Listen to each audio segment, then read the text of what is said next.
Moshe ascendió al monte Sinaí para recibir las tablas del testimonio, lo que significa que comenzamos esta parashá con un problema técnico que debemos resolver. ¿Qué tenemos que hacer con un regalo que nos dan del cielo? ¿En dónde debemos colocar las tablas que fueron grabadas por Dios? Dios también nos dio la solución a este problema. Nos ordenó construir un arca para las tablas y un edificio para albergar el arca. Me harán un santuario y moraré en ellos. Conforme a lo que te muestro, el diseño del tabernáculo y el diseño de todos sus utensilios, y así harán. Harán un arca de madera de acacia, de 2 codos y medio de longitud, 1 codo y medio de ancho y 1 codo y medio de altura. Pondrás dentro del arca el testimonio que te entregaré, así se dice en Éxodo 25 versículos 9 al 16. También aprendemos que no se trata simplemente de una solución para un problema de almacenamiento. Allí fijaré cita contigo y hablaré contigo de encima de la cubierta, de entre los 2 querubines, que están sobre el arca del testimonio, todo lo que te ordenaré para los hijos de Israel. Shemot 25 versículo 22. El arca del testimonio no está diseñada meramente para albergar un artefacto que posee el registro de una histórica comunicación divina. El arca y su cubierta servirán como conducto para la comunicación constante entre el hombre y Dios y viceversa. La relación entre la revelación en el Sinaí y el Mishkan destaca que se los describe con un lenguaje similar. Se describen de esta forma los eventos en el monte Sinaí. Cuando Moshe llegó a la cima de la montaña, la nube cubrió la montaña. La gloria de Dios reposó sobre el monte Sinaí, y este fue cubierto por la nube durante 6 días. En el 7º día, Dios llamó a Moshe desde el medio de la nube, y éste ascendió hasta la cima de la montaña. Moshe permaneció en la montaña durante 40 días y 40 noches. Éxodo 24 versículos 15 al 18. En los versículos finales del libro del Éxodo, se describe de la misma manera la inauguración del Mishkan. Moshe concluyó la labor. La nube cubrió la tienda de la cita, y la gloria de Dios llenó el Mishkan. Moshe no pudo entrar a la tienda de la cita, porque la nube se había posado sobre ella, y la gloria de Dios llenó el Mishkan. Éxodo 40 versículos 33 al 35. La similitud del lenguaje señala una conexión temática mucho más profunda e importante. La santidad del Sinaí, donde fueron pronunciados los 10 mandamientos, se transfirió al Mishkan, donde se almacenaban los 10 mandamientos. Pero eso no es todo. Además de la teoría de la conservación de la santidad, aquí hay un mensaje más profundo respecto a que el Mishkan es la continuación de la revelación en el Sinaí. La revelación fue un evento único en la historia humana, pero la revelación continuaría. El Mishkan fue creado para facilitar el diálogo constante entre Dios y el hombre. El lenguaje que describe su inauguración deja en claro esta conexión. Eventualmente, cuando se completó la conquista de la tierra prometida, el Mishkan fue reemplazado por el templo, una versión permanente y fija del Mishkan, donde también se reunía la Corte Suprema, conocida como el Sanedrín. Al parecer, la revelación que comenzó en el Sinaí nunca terminó. Las tablas que daban testimonio de la revelación estaban en el arca, pero la voz de Dios continuó hablándole a Moshe desde el arca. La autoridad investida a Moshe, en virtud de su capacidad para oír la voz divina, fue transmitida a través de las generaciones, mientras el templo estuvo de pie, al líder que ocupó el lugar de Moshe. El líder de la Corte Suprema, situada en el templo. Si bien el momento de la revelación en el Sinaí fue breve, la santidad de ese momento se transfirió primero al Mishkan y luego al templo en Jerusalén. El camino que se abrió en el monte Sinaí continuaría abierto. El Mishkan y el templo fueron lugares donde el hombre podía llegar a Dios con plegaria, sacrificio y cánticos.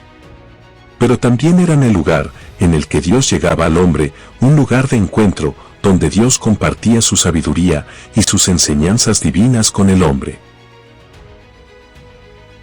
Shalom.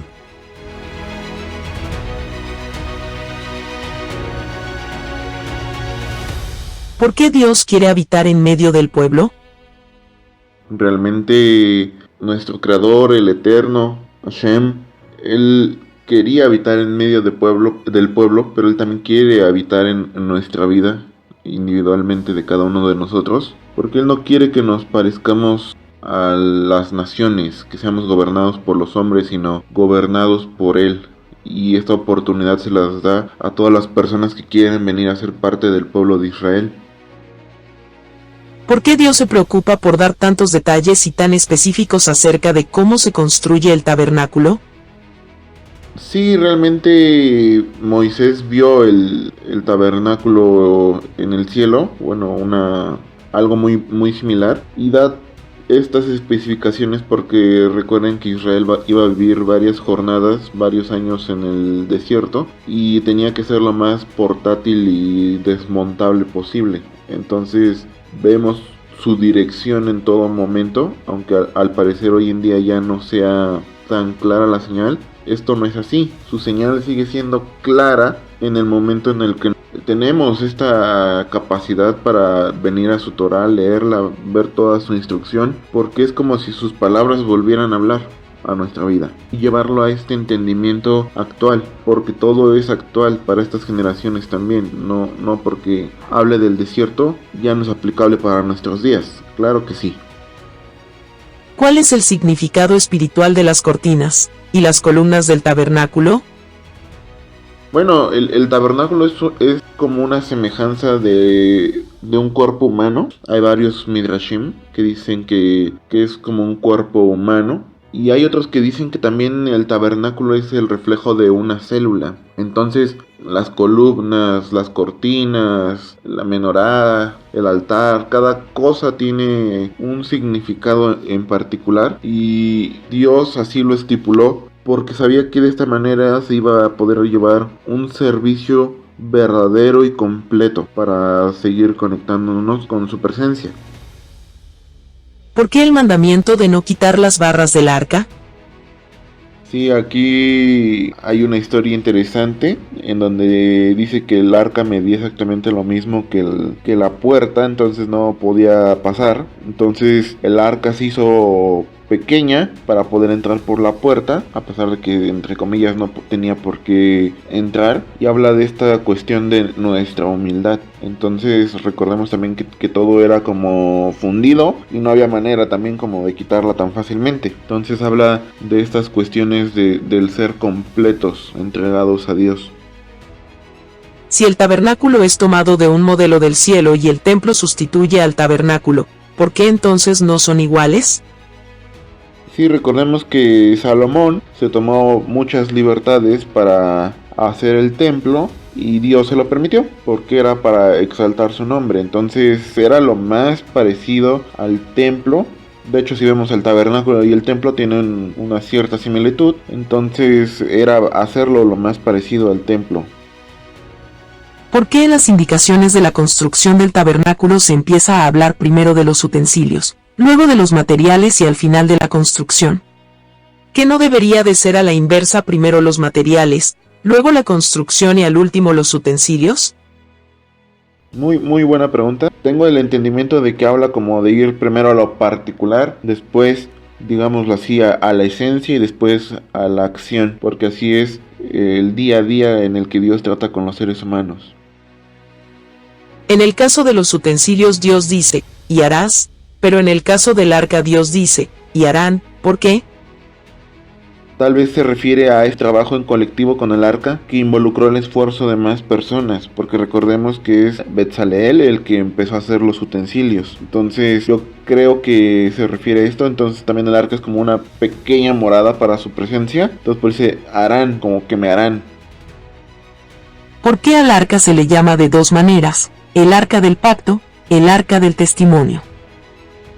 Qué buena pregunta. Bueno, se le entiende como el arca del pacto porque son las instrucciones que dio hacia el pueblo de Israel. Ese es el pacto, que lo guarden. Y del testimonio, porque recordemos que también había maná y la vara que reverdeció de Aarón. Entonces era el testimonio. Entonces yo creo que los dos nombres son pues verdaderos, correctos. No hay como, sí, o sea, una controversia por eso. ¿Qué es la Shekinah y qué se hace para que se manifieste?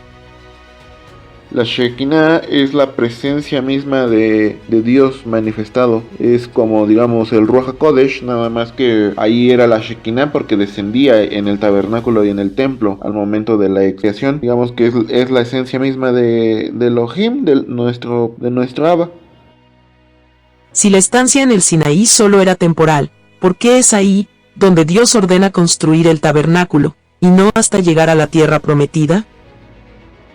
Sí, el Sinaí fue como un altar gigantesco y Israel tenía que tener esta comunión con su creador, con su nuevo rey. Entonces construyeron el arca en ese momento y el tabernáculo de tal manera que fuese una morada para Dios mismo, un lugar en donde él se pudiese manifestar de una mejor manera que en el Sinaí, y al tener tantos materiales como minerales y de muchos aspectos, pues era una cuestión ya más controlada que en el Sinaí.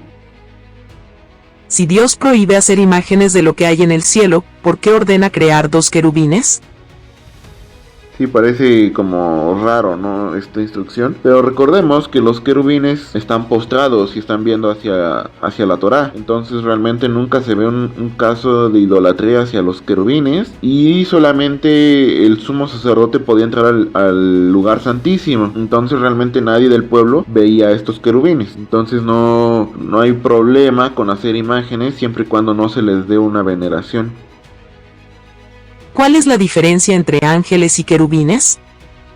Bueno, los querubines se entiende que son estos seres que están en la presencia del Padre, y los ángeles son mensajeros. Digamos que son seres espirituales los dos, pero que están cumpliendo funciones diferentes. ¿Qué relación tiene esta parachá con el versículo que dice que el Mesías hizo tabernáculo entre nosotros? Bueno, es que recordemos que todo lo que Dios autoriza, todo lo que Dios nos permite, también tiene una cuestión simbólica. Por ejemplo, el Mesías dice que hizo tabernáculo entre nosotros cuando habitó en medio de nosotros. Pero recordemos que él nace en la fiesta de Sukkot. Entonces es como hizo una morada con nosotros en el momento en el que vino. Y es lo mismo que Elohim en el desierto, que moraba en medio de su pueblo, solamente que aquí era espiritualmente y Mashiach vino ya carnalmente, y había templo cuando él vino, y había ya lugares diferentes de donde se adoraba, congregaciones, las sinagogas. Entonces tiene que ver con esta cuestión de que sabemos que aunque no esté carnalmente el Mesías con nosotros, nos dejó sus enseñanzas y tenemos la bendita Torah, que es la dirección misma del Padre. Entonces tenemos que estar tranquilos, saber que Él sigue morando en este tabernáculo, que ahora somos nosotros mismos, que Él sigue morando ahora con nosotros, aunque no lo podamos ver.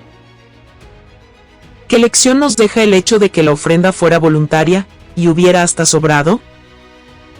Habla de nuestra capacidad, de la disposición de nuestra alma por apegarse, por tener comunión con el Padre. Y el hecho de que sobreabunde habla de la buena disposición que tenía Israel de seguir la voluntad del Padre también. ¿Cuál es el significado que tiene cada una de las ofrendas según el tipo, animal, vegetal y mineral?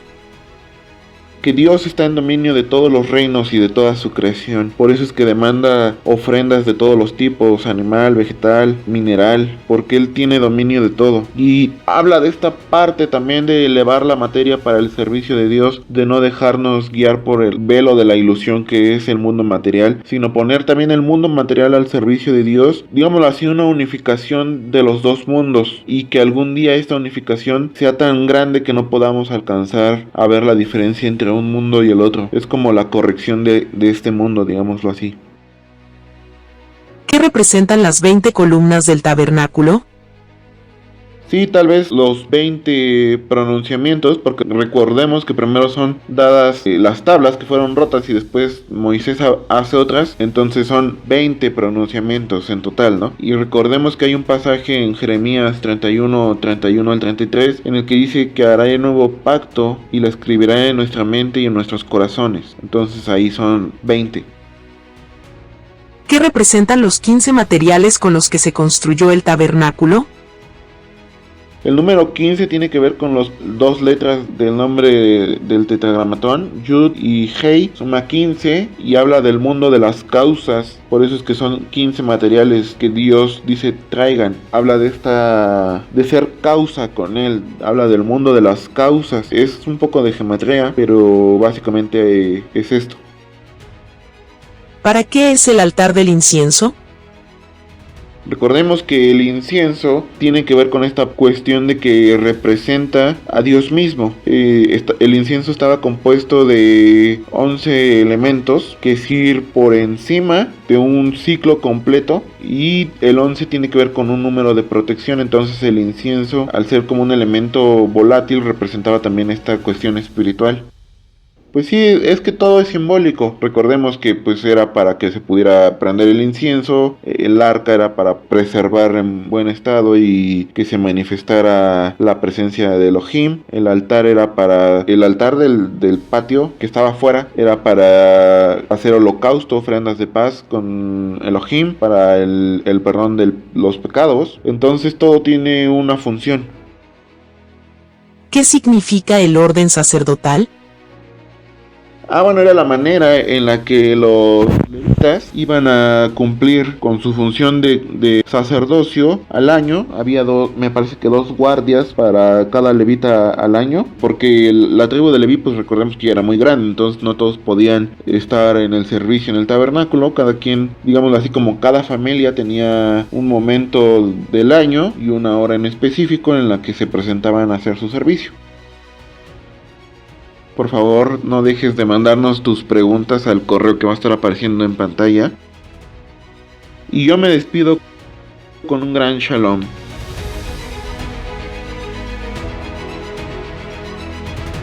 ¿Por qué se le ocurrió a Dios detallar toda la complejidad y los pormenores de la construcción del tabernáculo, del Mizcán? Esta porción de la Torá parece mucho más apropiada para una clase de arquitectura que para el libro divino con las instrucciones para la vida. ¿Qué debemos hacer con esta información y cómo podemos crecer gracias a ella? Vamos a formular primero otra pregunta.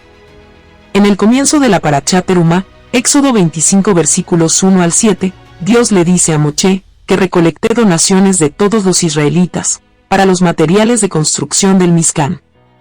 Él menciona los materiales específicos que debían traer, tales como oro, plata, cobre y lana turquesa. ¿Por qué debían llevar esos materiales específicos? ¿No alcanzaba con donar dinero y que el fondo para la construcción del tabernáculo comprara los materiales? ¿Por qué enfatizar los elementos que debían ser donados en lugar del dinero? La respuesta nos enseña algo fundamental sobre el Mizcán. El tabernáculo debía ser la combinación del esfuerzo de todos los hebreos. Cada cosa que tenemos es parte integral de quienes somos. Dios quería que contribuyéramos al Mizcán con nuestra esencia, que está presente en nuestras posesiones. En cada lingote de oro que dono, en cada pedazo de tela que doy, hay un poco de mí.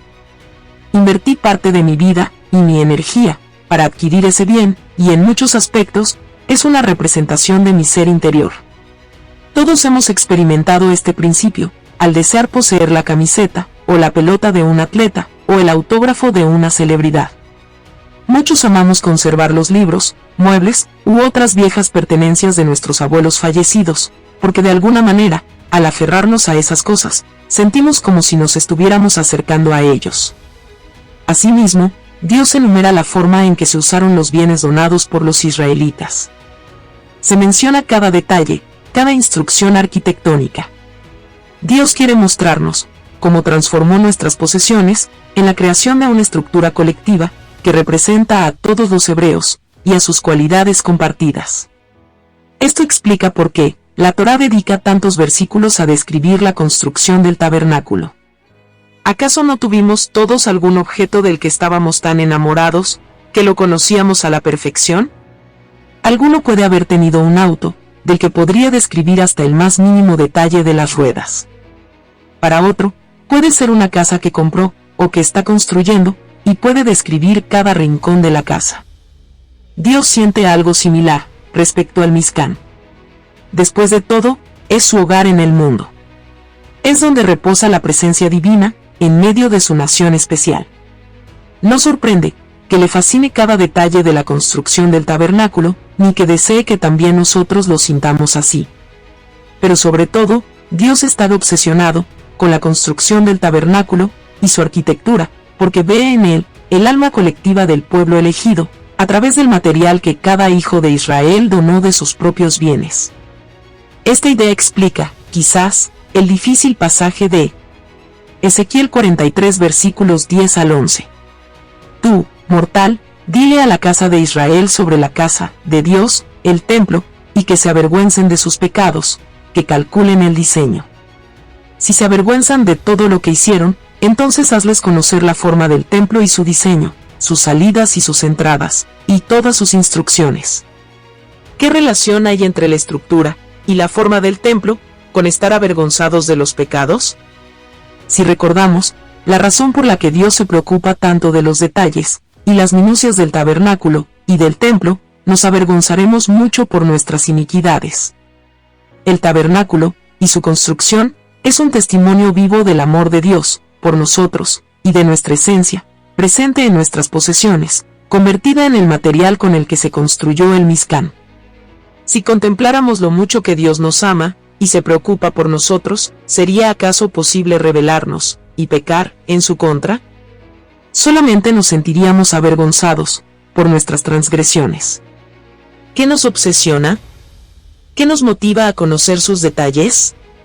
¿O algo más significativo y espiritual? ¿Qué clase de detalles deberían obsesionarnos? Al leer la Parashat Terumá, dejemos que sus detalles transformen nuestro sistema de valores, sumando a nuestro ser más y más detalles espirituales. Shabbat Shalom.